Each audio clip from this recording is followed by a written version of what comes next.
घर छठी माई के गीतिया गवाते होई, गैया के गोबरा से अंगना लिपाते होई। घरे घरे छठी माई के गीतिया गवाते होई, गैया के गोबरा से अंगना लिपाते होई।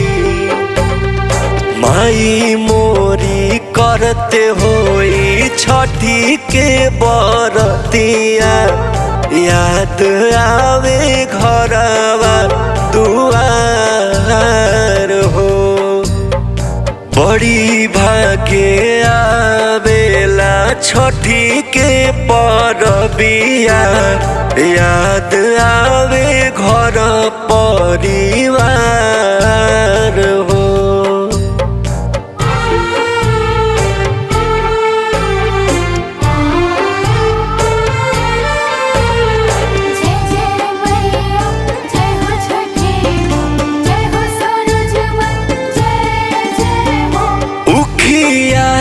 छिलाइल होई फलाओ भी आइल होई, घटवाली पाइल होई, चननी तनाइल होई। उखिया छिलाइल होई फलाओ भी आइल होई, घटवाली पाइल होई, चननी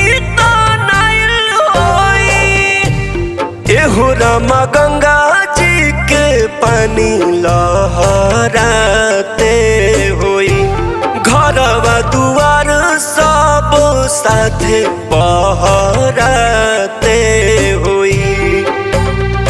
माई मोरी कैले होई छठी के बरतिया, याद आवे घरवा दुआर हो। बड़ा भागे आवेला कार्तिक महीनामा, याद आवे गौआ जवार हो।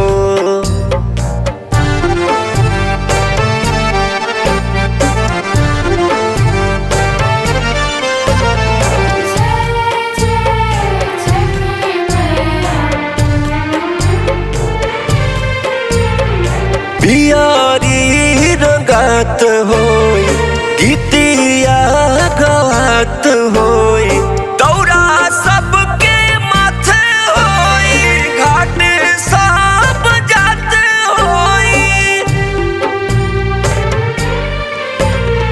बियारी रंगात होई, गीतिया गवात होई, दौरा सबके माथे होई, घाट सब जाते होई। फलवा से भरल भरल दौरी पराते होई, बहंगी कन्हवा पल चकत जाते होई। माई मोरी कैले होई छठी के बरतिया, याद आवे घरवा दुआर हो। बड़ी भागे आवेला छठी के परबिया, याद आवे घर पर